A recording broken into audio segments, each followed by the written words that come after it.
The engine cut off, not gradually, not the way an engine sputters and coughs before it dies. This was sudden, mechanical, deliberate. Someone had turned the key that we were 11 miles from shore. The coastline was a thin pencil line on the horizon, barely visible, like a smudge in a child's drawing. The water beneath us was deep blue, almost black in the morning light, and utterly silent. No other boats, no radio chatter, just the gentle slap of waves against the fiberglass hull and the distant cry of a single seagull somewhere above us. I had been watching the depth gauge for the last hour. 300 feet, then 500, then 800. The numbers kept climbing, and with them, the isolation grew heavier. At 800 feet, you might as well be on another planet. If something goes wrong out here, no one hears you. No one sees you. The ocean swallows everything. My son-in-law, Daniel, stood up from the captain's chair. He stretched his arms above his head. Casual, unhurried, the way a man stretches after a long nap. Then he rolled his shoulders forward and back. I watched the muscles in his neck tighten and release. He was 35 years old, in excellent shape. Gym membership, personal trainer. The kind of body that comes from caring deeply about how other people see you. That he walked to the side of the boat with deliberate, measured steps. The boat rocked gently beneath his weight. He didn't stumble, didn't hesitate. His movements were precise, the movements of a man who had rehearsed this moment many times in his head. That he reached down. His fingers closed around the anchor rope. That I watched his hands. I had always watched his hands. Good hands. That was my first thought when I met him 4 years ago. A firm handshake, clean fingernails, no calluses. The hands of a man who had never done real work but desperately wanted you to think he had. He turned to face me. The morning sun was behind him now, throwing his face into shadow. But I could still see his eyes.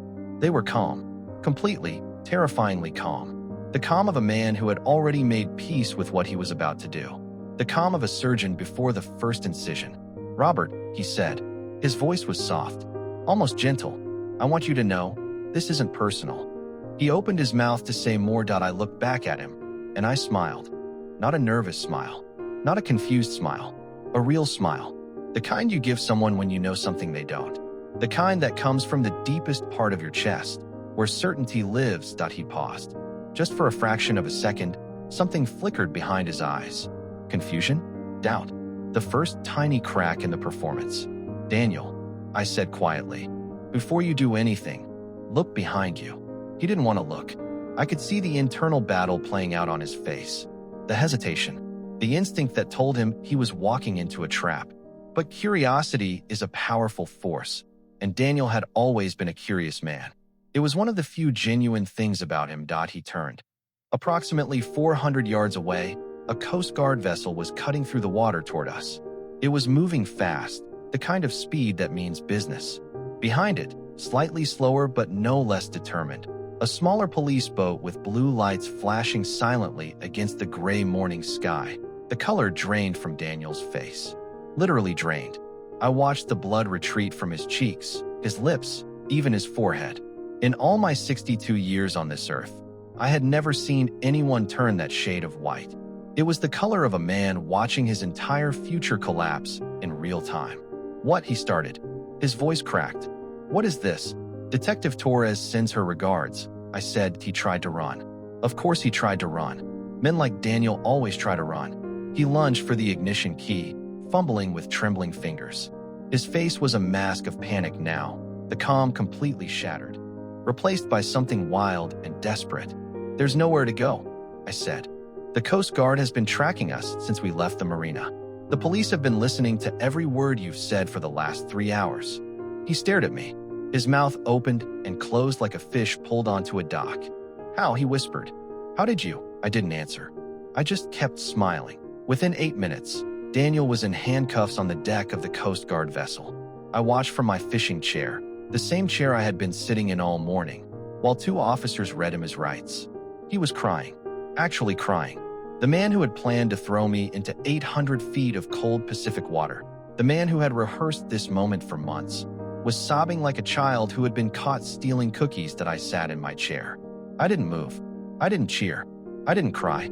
I just watched. Because this moment, this one specific moment, with the gulls circling overhead and the salt spray on my face and the Pacific stretching endlessly in every direction, was the culmination of something that had started almost 2 years ago. Let me take you back. My name is Robert Callahan, and I'm 62 years old. I've lived in the same house in Southeast Portland for 31 years, a 3-bedroom, cream-colored bungalow with a front porch that needs repainting and a maple tree in the backyard that drops more leaves than any tree has a right to drop. Margaret planted that tree the year we moved in. That was 1993. I remember because it rained for 3 straight days after she put it in the ground, and she stood at the kitchen window every afternoon watching the rain, worried it would drown before it had a chance to root. "I think it's going to be fine," I told her on the 3rd day. "How do you know?" she asked. "Because you planted it." I said, "You've never killed a plant in your life."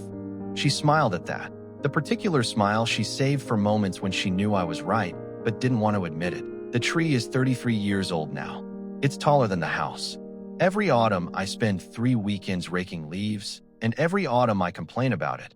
And every autumn, I secretly love every minute of it because it's her tree. And as long as it's still dropping leaves, a part of her is still here. I spent 34 years working as a land surveyor for the state of Oregon. Now, most people hear land surveyor, and they picture a man with a hard hat and a tripod standing by the highway, squinting through a theodolite while cars whiz past. And yes, I did plenty of that. I've stood on the side of Highway 26 in July heat, so brutal the asphalt softened beneath my boots. I've measured property lines in the Coast Range during rain so heavy I couldn't see 10 feet in front of me. I've hiked into logging country with 40 pounds of equipment on my back, mapping terrain that hadn't been surveyed since the 1800s. But a good surveyor does more than measure distances. A good surveyor learns to read the land. You learn to spot the subtle things, the way water has carved a path through soil over centuries, the places where the ground is unstable beneath a thin crust of stability, the hidden fault lines that shift slowly and invisibly until one day the earth opens up and swallows everything above it. You learn that the surface almost never tells the full story. What looks solid can be hollow underneath. What looks flat can be sloping toward disaster. What looks safe can be the most dangerous place of all. More than anything, you learn to plan. Before you take a single measurement, you study the terrain. You walk the perimeter. You check the maps, not just the new ones, but the old ones too, because land has a memory, and sometimes the only way to understand what you're looking at is to understand what was there before. You map out every variable. You anticipate problems before they exist. 3 decades of that kind of work changes the way your mind operates. You stop seeing the world in snapshots and start seeing it in patterns. Cause and effect, action and consequence. You learn that the most dangerous things are almost never the things you can see. The dangerous things are the fault lines, the erosion, the instability hiding just beneath the surface, waiting for the right moment to reveal itself. Those skills saved my life. But I'm getting ahead of myself. Let me tell you about Claire. Claire was born on a Thursday in April, during the heaviest rainstorm Portland had seen in over a decade. The roads flooded. 3 of the bridges closed. The power went out at Providence Hospital at 2 in the morning. Backup generators kicked in, but for about 90 seconds the entire maternity ward was dark, and somewhere in that darkness Margaret was in the final stages of labor, squeezing my hand so hard I thought she might break bones. "Don't you dare leave," she said through gritted teeth. "I'm not going anywhere," I said. When the lights came back on, the doctor was already there, calm and steady, like nothing had happened. Margaret pushed for another 45 minutes. I held her hand the entire time.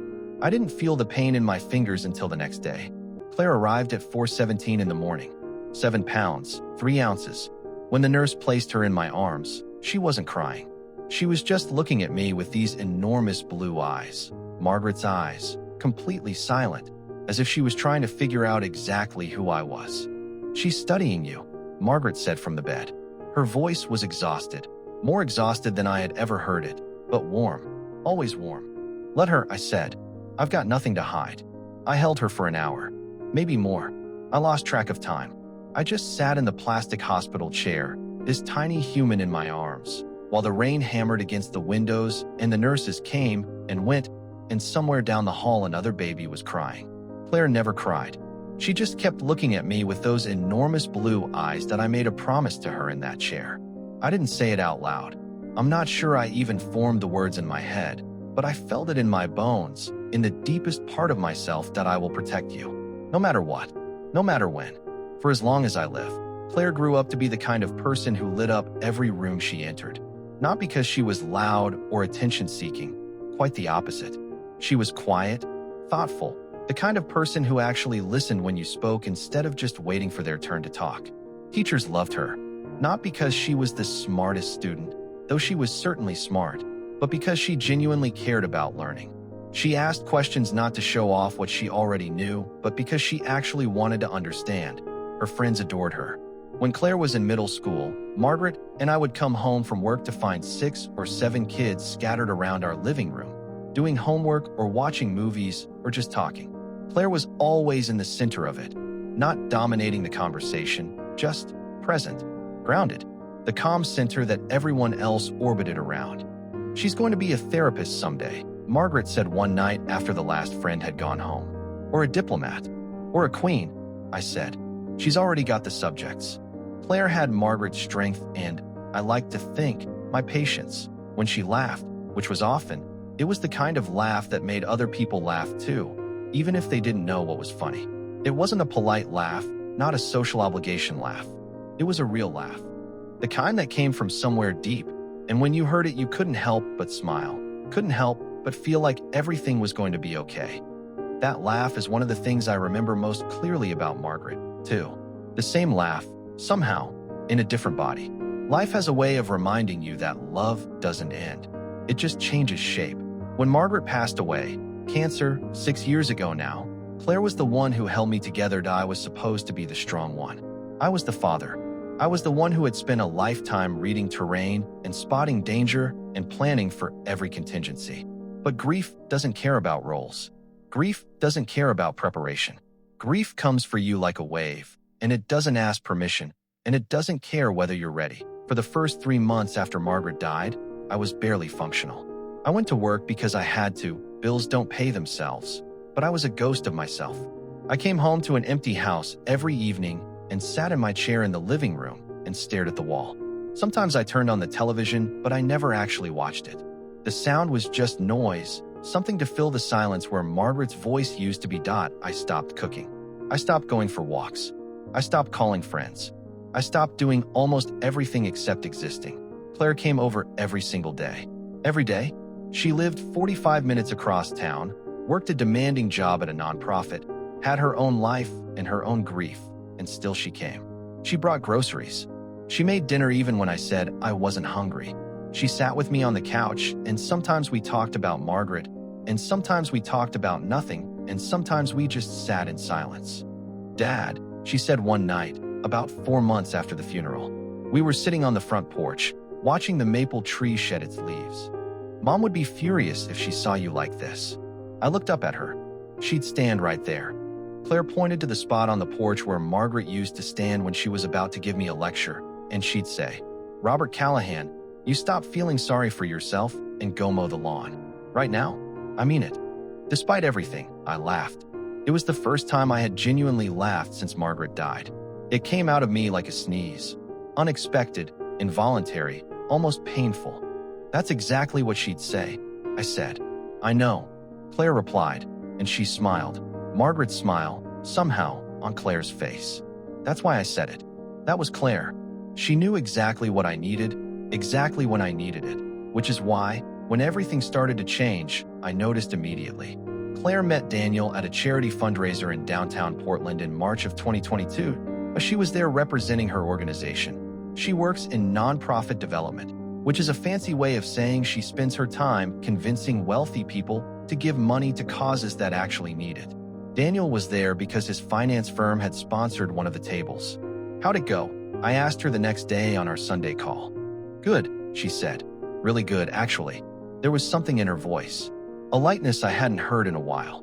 "Just good," I said. She paused. "I met someone at the event." "Oh, his name is Daniel. He's different, Dad. He actually asked real questions about our work. Everyone else was just networking, handing out business cards and pretending to care. He actually wanted to know. That's rare," I admitted. "I know." She said that I should have asked more questions right then. I should have been more curious, more protective. But I heard the happiness in her voice. Genuine happiness, the kind I hadn't heard since before Margaret got sick. And I let it go. Over the next 3 months, Claire saw Daniel regularly. Coffee dates turned into dinner dates. Dinner dates turned into weekends away.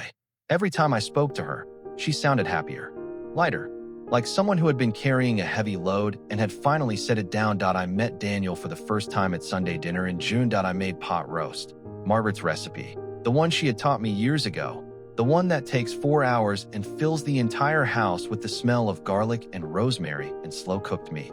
I cleaned every surface in the kitchen twice. I polished the silverware, the good silverware, the set Margaret had inherited from her grandmother. I changed my shirt 3 times before settling on a blue button-down that Margaret always said brought out my eyes. When they arrived, Daniel stepped out of the car first and walked around to open Claire's door. He was tall, 6'2", maybe 6'3", with broad shoulders and the kind of symmetrical face that makes people automatically trust you. He had a good haircut, the kind you get at a barber who charges more than $50. He wore a watch that probably cost more than my first car. He shook my hand before he even said hello. His grip was too firm, the kind of handshake men give when they want to establish dominance before the conversation has even started. "It's an honor to meet you, sir," he said. "Claire has told me so much about you. All good things, I hope," I said. "Only the best." He smiled. Perfect teeth, perfect delivery, and yet something was off. I couldn't articulate it that first night. It was just a feeling, the kind you develop after decades of reading terrain and spotting fault lines. The kind of feeling that comes from somewhere beneath conscious thought and whispers, "Something here isn't right." Throughout dinner, Daniel was charming. He complimented the pot roast. Specifically, he asked about the rosemary, which told me he actually paid attention to what he was eating. He asked me questions about surveying, about Margaret, about Claire's childhood. He laughed at my jokes, even the bad ones. He offered to help with the dishes and actually meant it. When Claire got up to use the restroom, Daniel leaned forward slightly. "Mr. Callahan," he said, his voice dropping just enough to feel confidential. "I want you to know, I've never met anyone like your daughter. She's special. I know every man probably says that, but I mean it." I nodded slowly. "Claire is special," I agreed. "She gets that from her mother. From both of you," Daniel said. "You raised an incredible woman." Every word was right. Every gesture was right. Every expression, every pause, every shift of tone, all of it was flawless, and that was the problem. Real people make mistakes. Real people have awkward moments. Real people are sometimes tired, sometimes distracted, sometimes not at their best. Daniel was never any of those things. He was always on, always calibrated, always performing. I remember thinking, this man is performing. But here's the thing about being a father. Sometimes you choose silence. Sometimes you swallow your doubts and your suspicions and your instincts because you look at your daughter and you see that she is genuinely happy. Not performing happy. Not trying to convince herself happy. Actually, deeply, glowingly happy. And for a father who had watched his daughter suffer through grief, who had seen her put her own life on hold to take care of her broken father, who had worried that she might never find her way back to joy, seeing her happy meant everything. I said nothing. That was my first mistake. The wedding was in October at a vineyard outside McMinnville. The kind of venue that costs more for one Saturday than most people make in a month. Daniel insisted on paying for everything. "It's my honor," he said, "to give Claire the wedding she deserves." Margaret and I had driven through that area years ago, before she got sick. We had stopped at a small winery, not the fancy one where the wedding was held, but a modest place down the road with a gravel parking lot and a yellow lab that greeted visitors at the gate. We shared a bottle of Pinot Noir on a wooden patio overlooking the valley. The sunset turned the hills the color of honey. "We should live here someday," Margaret had said, half joking, her feet propped up on the railing. "Deal," I said, "when we retire." She never got to retire, standing at that vineyard, watching Claire walk down the aisle in her mother's wedding dress, altered slightly to fit, modernized around the hem, but still carrying the same lace, the same history, the same soul. I felt Margaret's presence so strongly that I had to close my eyes. Claire was radiant. There's no other word for it. She glowed the way Margaret had glowed at our wedding 40 years ago, in a much smaller ceremony at a much humbler church. The same smile, the same light behind the eyes. Daniel stood at the altar in a perfectly tailored gray suit. When Claire reached him, he took her hands and looked at her the way a man looks at the most precious thing in the world. There were actual tears in his eyes. I saw them. Another perfect performance. At the reception, he shook my hand again. The same too-firm grip. "Thank you for raising such an incredible woman," he said. "I'll take care of her. I promise. I'll take care of her." That I didn't know it then, but those 5 words would echo in my mind for months to come. Because when Daniel said, "take care of," he didn't mean what I thought he meant. Not even close. The first year was uneventful. Pleasant. Even. Daniel had a good job at a wealth management firm in Portland.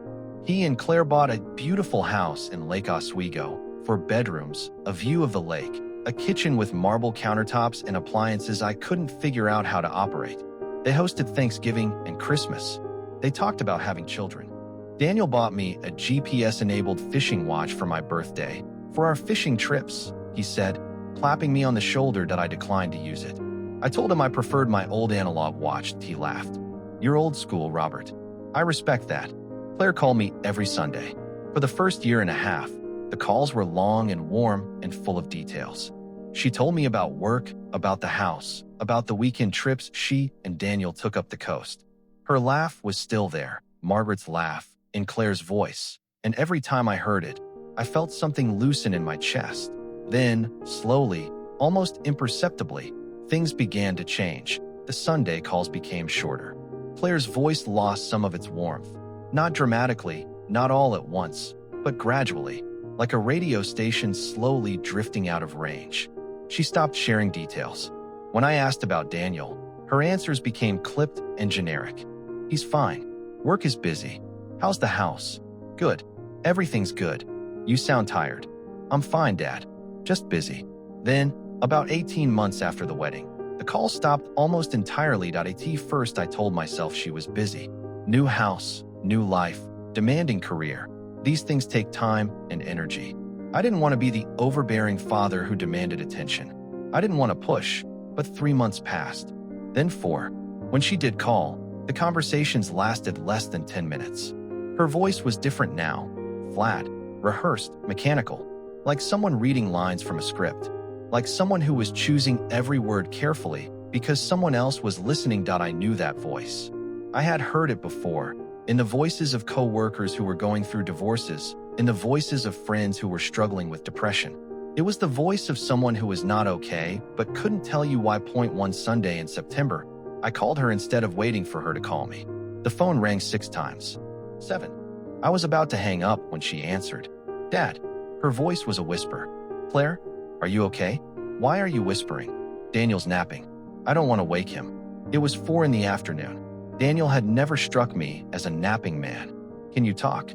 I asked out of pause. "Not really. Can I call you back tomorrow?" "Of course." She didn't call back tomorrow. Or the next day. Or the day after that. In late October, I made a decision that I didn't call ahead. I didn't text. I didn't give any warning whatsoever. I simply got in my car on a Tuesday afternoon and drove to Lake Oswego. The drive took about 40 minutes. The whole way there, I rehearsed what I would say. Just checking in. "Missed you. Thought I'd surprise you." Casual. Light. Nothing to make anyone defensive.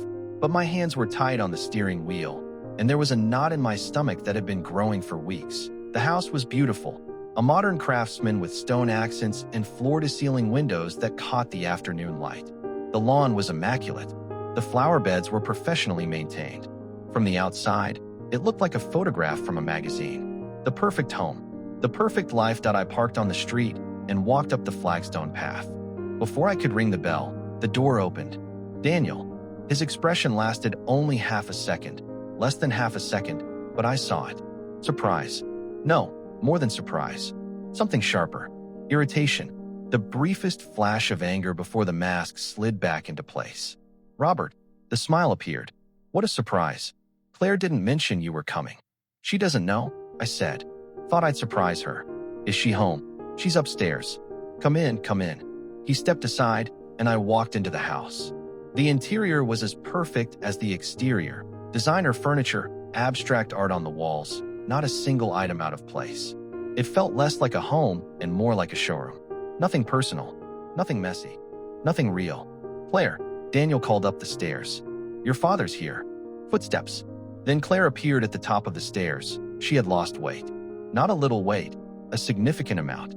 Her face, which had always been round and warm like Margaret's, was thinner now, the cheekbones more prominent. There were shadows under her eyes, the kind of shadows that come from not sleeping, or from sleeping poorly, or from the kind of stress that eats at you from the inside. She came down the stairs and hugged me. The hug was quick, too quick. "Dad, what are you doing here?" "Missed you," I said. "Thought I'd come say hi. You should have called." I would have made something. I already ate. Daniel was standing in the doorway to the kitchen, watching us. His arms were crossed over his chest. His face was neutral, but there was something in his posture, a tension, a coiled readiness, that made the hairs on the back of my neck stand up that we sat in the living room. Claire perched on the edge of an armchair like a bird ready to take flight. Daniel sat on the couch across from me. I sat in the middle, feeling like an intruder in my own daughter's home. We made small talk for 20 minutes. The weather, work, the new restaurant that had opened downtown. Every topic was shallow, safe, carefully chosen. Whenever the conversation drifted toward anything personal, Daniel smoothly redirected it. "Claire's been tired lately," he said at one point, reaching over to pat her knee. "She's been working too hard. I keep telling her to take it easy." Claire smiled, a thin, tight smile that didn't reach her eyes. "He's right. I've been working a lot." When I left, Claire walked me to the door while Daniel stayed in the living room. "Dad," she said quietly, her hand on the doorknob. "Next time, please call first." There was something in her voice. Not anger, not irritation, something closer to fear. "I will," I said. "I promise." She hugged me again. Longer this time, tighter. And just before she pulled away, she whispered something so quietly I almost didn't hear it. "I'm fine, Dad. Everything is fine." She said it twice. Everything is fine. In my experience, when someone tells you everything is fine twice in the same sentence, everything is very much not fine. I drove home. I sat in my chair.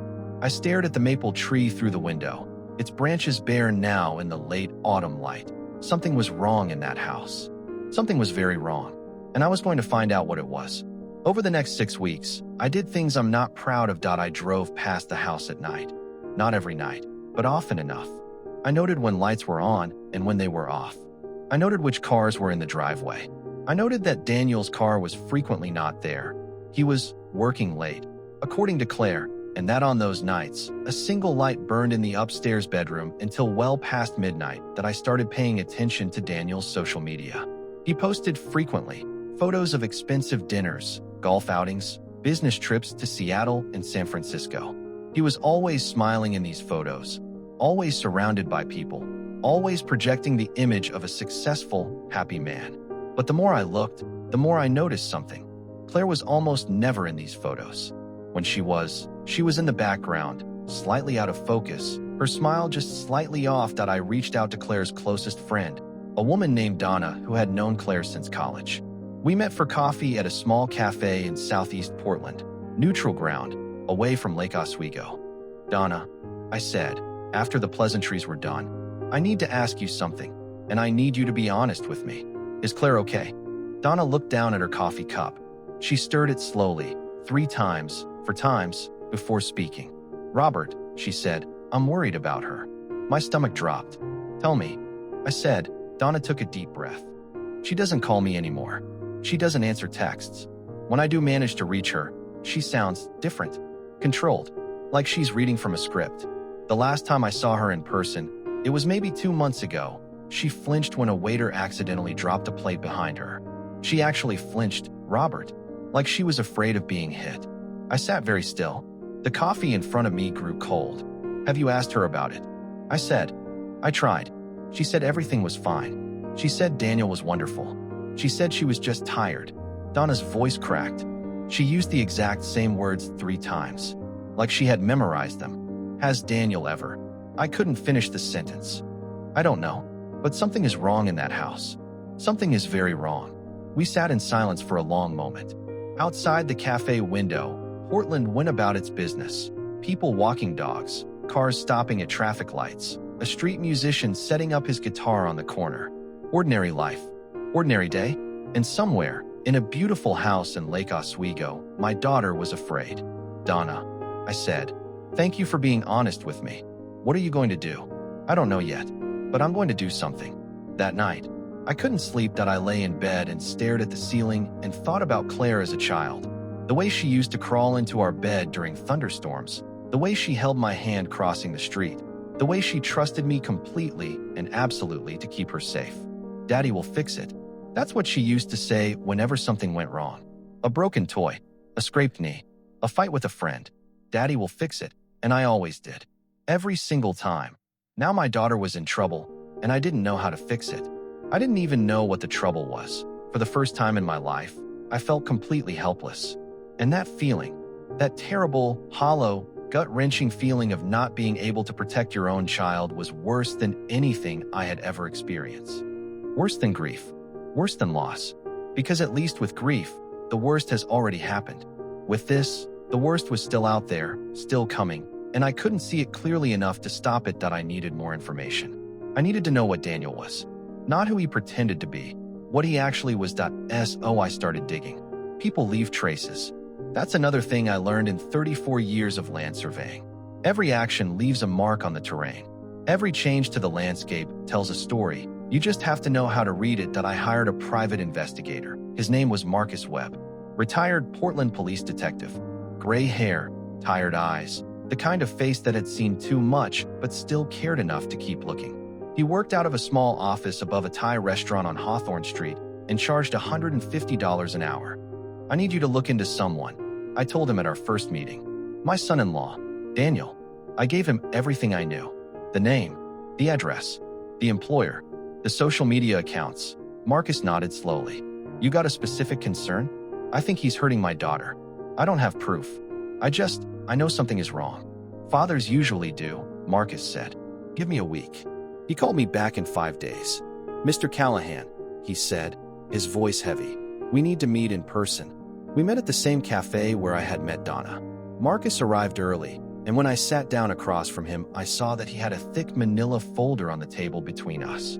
"The good news," Marcus said, "is that Daniel doesn't have a criminal record.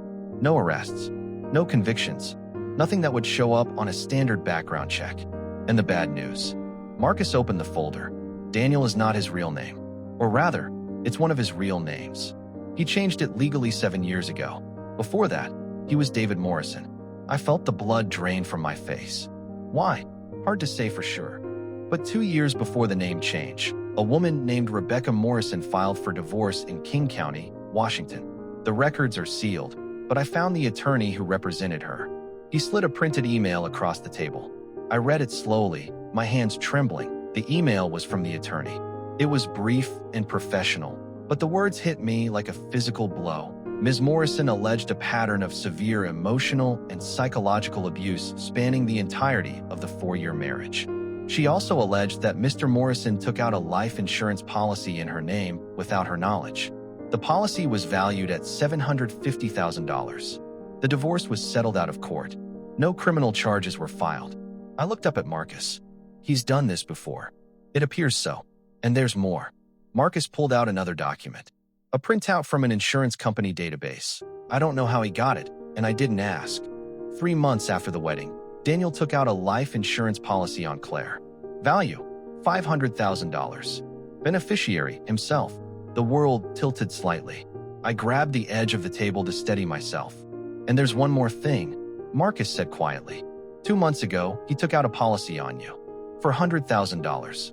Also with himself as beneficiary. I stared at him. "He can't do that. I didn't consent to. He didn't need your consent." He listed himself as a family member with insurable interest. It's legal. It's also, in my professional opinion, a very large red flag. $400,000. That number would have meant nothing to me a week ago. Now it meant everything. It was the price he had put on my life. The following Sunday, I went to Claire and Daniel's house for dinner. It was a planned visit this time. I had called ahead, as Claire had asked, and Daniel had been warm and welcoming on the phone. "Absolutely, Robert. Come by around 5. I'll grill." I arrived at 5 o'clock sharp. Daniel was in the backyard, tending to an enormous gas grill that probably cost more than my first car. Claire was in the kitchen, making a salad. She looked thinner than the last time I had seen her. The shadows under her eyes were darker. "Dad," she smiled when she saw me. The real smile, the one that had been missing for months. "I'm glad you're here." "Me too, sweetheart." We talked while she chopped vegetables. Nothing deep, just the small, comfortable conversation of two people who loved each other. She asked about the maple tree. I asked about her job. For 20 minutes, it almost felt like the old days. Then Daniel came in from the backyard, and Claire's posture changed instantly. Her shoulders tightened. Her smile became fixed. The warmth drained out of her voice like water from a sink. "Dinner's almost ready," Daniel announced. "Robert, can I get you a drink?" Later, after dinner, I realized that I had left my phone in the living room. I excused myself and went to retrieve it. The living room was at the back of the house, separated from the backyard by a sliding glass door. As I bent down to pick up my phone from the side table, I heard voices outside. Daniel's voice. He was on the phone, pacing back and forth on the patio. The sliding door was cracked open, just an inch, barely enough to notice. But it was enough for sound to carry. I froze. "Don't worry about it," Daniel was saying. "Everything is in place." A pause. Someone speaking on the other end. "The insurance policy is worth $400,000, Daniel continued. "Once the old man is gone, everything transfers to Claire. And I control Claire." My heart stopped. I mean that literally. For a full second, I felt my heart stop beating. "The fishing trip is in 3 weeks, Daniel said. "It'll look like an accident. Old man, rough water, these things happen. Nobody will ask questions." Another pause. No, I've got it handled. The spot is perfect. Deep water, no witnesses. No rescue within 20 miles. By the time anyone figures out the boat isn't coming back, it'll be too late." Another pause. Then, "Relax. I've done this before." I didn't move. I didn't breathe. I stood in that living room, in my daughter's beautiful house with its marble countertops and its lake view and its designer furniture, and I listened to my son-in-law plan my murder. After what felt like an eternity, Daniel ended the call and walked back toward the house. I slipped into the hallway bathroom and closed the door silently. I stood in the darkness, my hands pressed against the sink, my reflection a pale ghost in the mirror. "He's going to kill me." The thought wasn't panicked. It wasn't emotional. It was calm and clear and terrifyingly certain. The way you know the ground beneath your feet is solid until it isn't. "He's going to kill me. And he's done this before." I took 3 deep breaths. I splashed cold water on my face. I looked at myself in the mirror. A 62-year-old man with gray hair and tired eyes and the weight of 34 years of land surveying in the lines of his face. And then I made a decision that I was not going to panic. I was not going to confront him. I was not going to warn Claire, because if I did, Daniel would know that I knew. And a cornered man is the most dangerous kind. Instead, I was going to do what I had done for 34 years. I was going to read the terrain. I was going to spot the fault lines. I was going to map every variable. I was going to plan, and when the time came, I was going to be ready. I left the house at 8 o'clock that evening. I hugged Claire at the door. I shook Daniel's hand. "Thanks for dinner," I said. "I'm really looking forward to that fishing trip." Daniel smiled. "Perfect teeth. Perfect delivery." "Me too, Robert. It's going to be a day to remember." "Yes," I thought. "It will be." I drove home. I made a pot of coffee, the strong kind, the kind that keeps you awake and sharp and focused. I sat at my kitchen table with a legal pad and a pen, and I started to plan. First, document everything. I wrote down the conversation I had overheard, word for word, while it was still fresh in my mind. Every phrase, every pause, every detail. "The insurance policy is worth $400,000. Once the old man is gone, it'll look like an accident. I've done this before." Second, build a trail. The next morning, I called a lawyer. His name was Alan Shapiro, a sharp, no-nonsense man in his 50s who specialized in elder law and estate planning. I had used him to update my will after Margaret died. "Alan," I said, "I need you to record a video statement from me. Today, Robert. What's going on? I'll explain when I get there. Just have a camera ready." At Alan's office, I sat in front of a video camera and told the entire story. Everything I had observed over the past 6 months. Everything Donna had told me. Everything Marcus Webb had uncovered. Everything I had overheard through the cracked sliding door. "I am making this statement of my own free will," I said at the end. "I am of sound mind and body. If anything happens to me, Any accident, any disappearance, any unexpected death, Daniel is responsible. Alan looked pale when I finished. Robert, we need to go to the police. Right now. We will, I said. But not yet. Why not? Because a recorded statement isn't enough. Daniel hasn't done anything yet that would stand up in court. Conspiracy to commit murder is hard to prove when your only evidence is an overheard conversation. So what are you going to do? I'm going to let him try. Alan stared at me. You're going to let him try to kill you. I'm going to give him enough rope to hang himself. Literally and legally. I had 3 copies of the video statement made. One stayed with Alan. One went to a trusted friend, my neighbor, Frank, a retired Marine who owed me several favors. The third went to the Portland Police Department. The detective I spoke to was a woman named Elena Torres. She was in her 40s, with sharp eyes and a no-nonsense manner that immediately put me at ease. She listened to my entire story without interrupting. When I finished, she leaned back in her chair. Mr. Callahan, she said, you're telling me your son-in-law is planning to kill you during a fishing trip in 3 weeks? Yes. And you want to go anyway? Yes. That's extremely dangerous. I know. She studied me for a long moment. Most people in your situation would run, or hide, or hire bodyguards. I'm not most people, I said. I spent 34 years as a surveyor. I know how to plan. She smiled slightly, the first crack in her professional demeanor. All right, Mr. Callahan, let's talk about what you have in mind. The next 3 weeks were the strangest of my life. On the surface, nothing changed. I called Claire every few days. I asked about her week. I told her I was looking forward to the fishing trip. Daniel would sometimes pick up the phone and we would talk about weather forecasts and tide charts and the best spots for salmon this time of year. He sounded excited, genuinely excited, like a man looking forward to a long-planned adventure with his father-in-law. Behind the scenes, I was building a fortress. Detective Torres and I met 3 times. We went over the plan in excruciating detail. The route to the marina, the departure time, the coordinates of the fishing spot. Daniel had shared them with me enthusiastically, probably to make sure we went exactly where he wanted us to go. The make and model of the boat, the expected weather conditions. The police would not be able to accompany us directly. Daniel would spot an escort boat immediately. Instead, they would use a combination of satellite tracking, radio monitoring, and a Coast Guard vessel stationed far enough away to be invisible, but close enough to respond quickly. I purchased a small GPS tracker, the kind used for tracking pets or luggage, and sewed it into the lining of my life vest. It was a tiny thing, smaller than a matchbox, but it had a battery life of 72 hours and could transmit coordinates to within 3 meters. I tested it 3 times. It worked perfectly every time. I also bought a small audio recorder, the kind journalists use, and practiced concealing it in the pocket of my fishing jacket.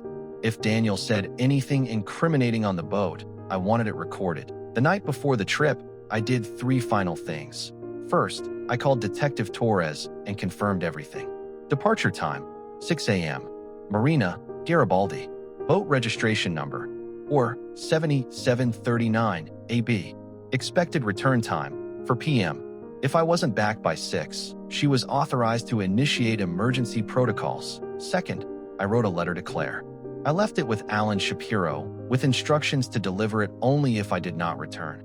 The letter was the hardest thing I've ever written. It took me 4 hours and 3 drafts. In it, I told Claire everything. The investigation, the insurance policies, the overheard conversation, the plan I had put in place. I told her that none of this was her fault. I told her that she was the best thing that had ever happened to me, that she had Margaret's strength and my patience, and a light inside her that no one could extinguish. If you're reading this, I wrote at the end, it means the worst has happened. It means Daniel got to me before justice could get to him. But I need you to know, I went into this with my eyes open. I knew the risks, and I chose to take them because I made a promise to you the day you were born. I promised I would protect you no matter what. I'm keeping that promise now, in the only way I can. Daniel will not get away with this. There is evidence. There are recordings. There are statements. He will go to prison. You will be free. And someday, when you're ready, I want you to plant something, a tree, a bush, whatever you like, and think of me. Think of your mother. Think of the life you deserve. I love you, Claire. I have loved you since before you were born. I will love you long after I'm gone. I sealed the envelope. I drove it to Alan's office. I went home and tried to sleep. I didn't sleep at 4:30 a.m. I got out of bed. I showered.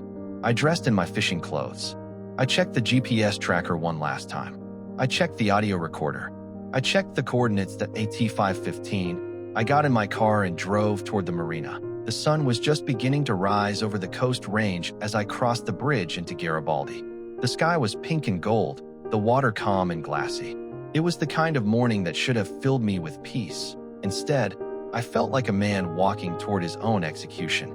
Daniel was already at the marina when I arrived. He was standing on the dock next to his boat, a 24-foot bayliner with a white hull and a blue stripe, the kind of boat that looks impressive but isn't built for rough water.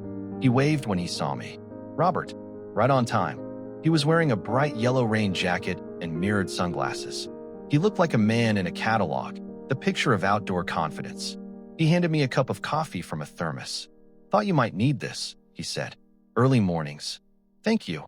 I said that I did not drink the coffee, that we loaded the gear, rods, tackle boxes, a cooler with sandwiches and drinks. Daniel had brought everything.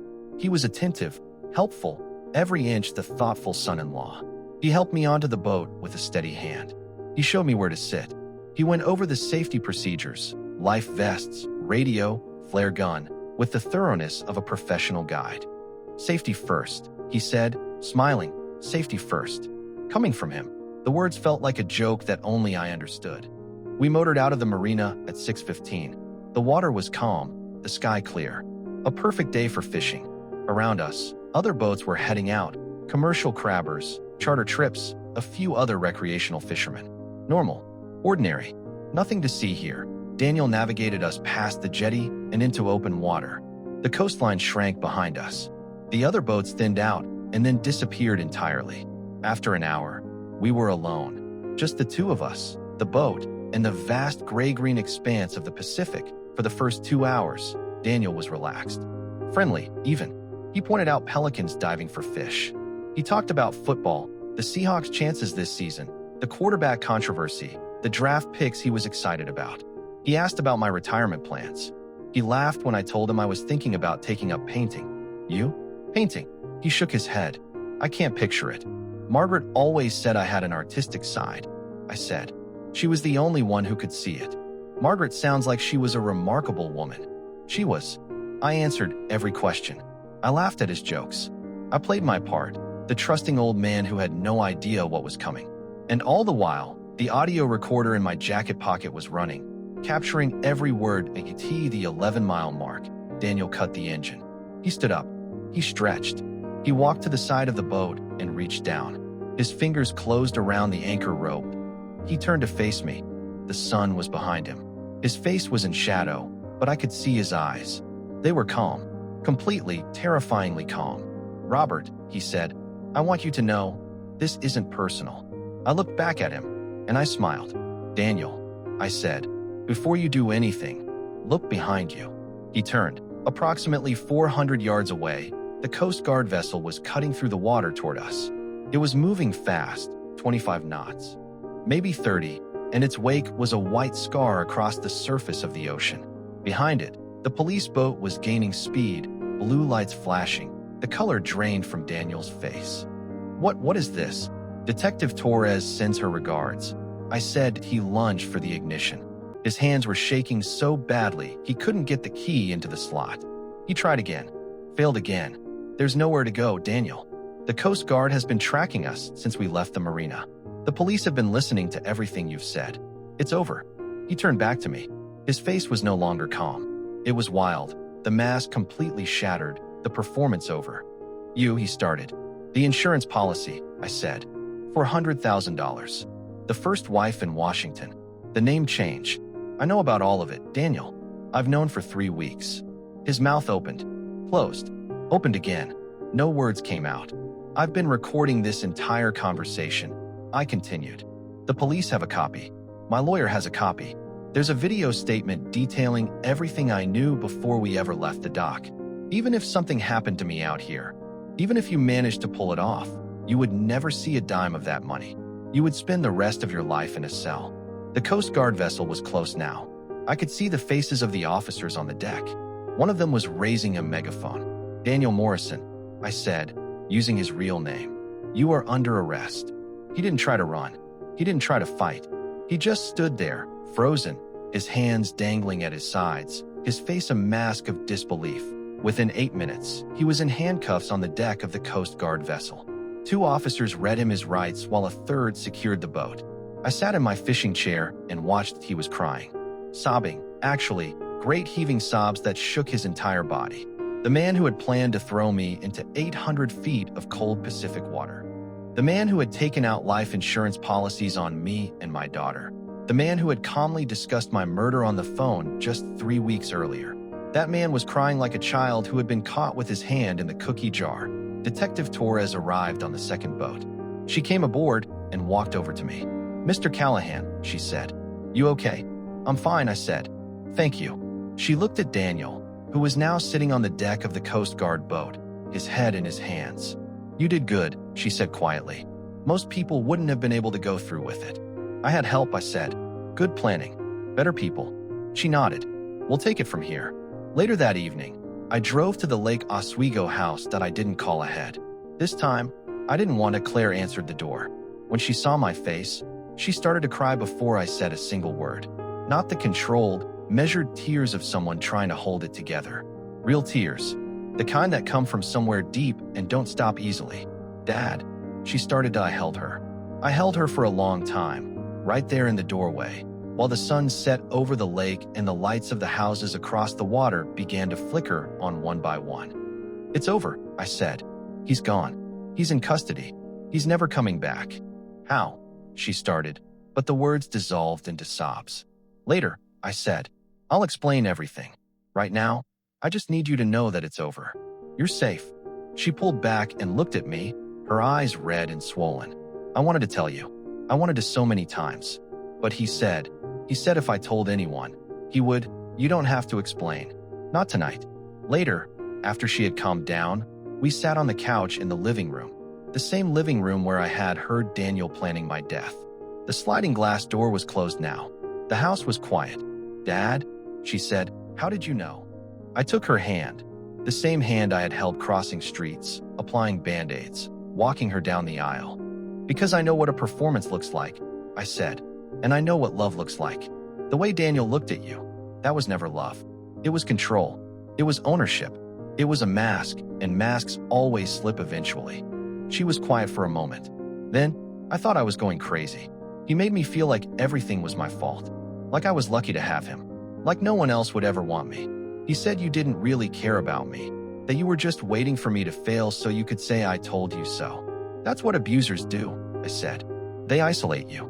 They make you doubt yourself. They make you doubt the people who love you." "I should have." "No," I said firmly. "You don't get to blame yourself for this. Not for any of it. Daniel is the one who made choices. Daniel is the one who hurt people. You are a victim of a skilled predator.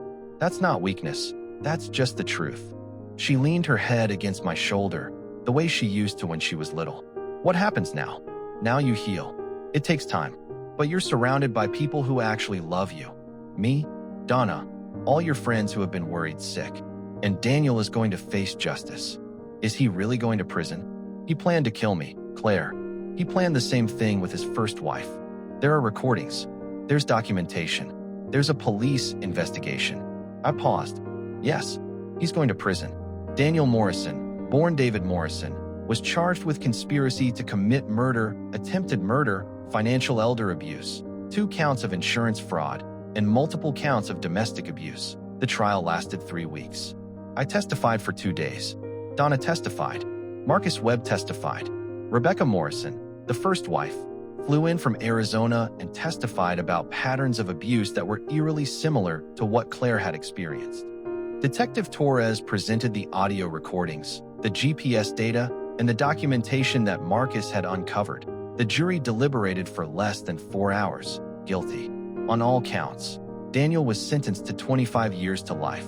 The judge, a stern woman in her 60s with a reputation for being tough on domestic abuse cases, said during sentencing, "You are a predator, Mr. Morrison. You prey on vulnerable people, you isolate them, you exploit them, and when you're done with them, you discard them. The only difference this time is that your intended victim was smarter than you." I sat in the courtroom gallery, Claire beside me, and watched as Daniel was led away in chains. He didn't look at us. He didn't look at anyone. He just stared at the floor, his shoulders slumped, his perfect posture finally broken. Outside the courthouse, Claire turned to me. The shadows under her eyes were fading now. She had gained back some of the weight she had lost. Her smile, Margaret's smile, was returning slowly but surely. "Thank you, Dad," she said, "for everything." "You don't have to thank me," I said. "I'm your father. It's my job." She hugged me. A real hug, the kind that lasts longer than social conventions dictate, the kind that says everything words can't. "I love you," she said. "I love you too, sweetheart. More than you'll ever know." It's been a year now. Claire is healing. It takes time. It always takes time. But she's surrounded by people who actually love her. She's back at work. She's seeing a therapist. She's laughing again. Really laughing. The way she used to. The way Margaret used to. Every time I hear it, I feel something loosen in my chest. She sold the Lake Oswego house. "Too many memories," she said. She's renting a small apartment in southeast Portland now, not far from my place. We have Sunday dinner together every week. Real dinner. Real conversation. The way it used to be E.as for me. I still go fishing. Alone now. With my coffee, which I drink without worry. And with my old analog watch, which I still prefer to the GPS one Daniel tried to give me. I think about that day on the water sometimes. Not with fear, with a strange kind of gratitude. Because it taught me something. It taught me that the skills you spend a lifetime developing, patience, observation, planning, can save you in ways you never expected. It taught me that being a father doesn't end when your children grow up. It just changes shape, and it taught me this. If something in your life doesn't feel right, trust that feeling. Don't dismiss it. Don't rationalize it away.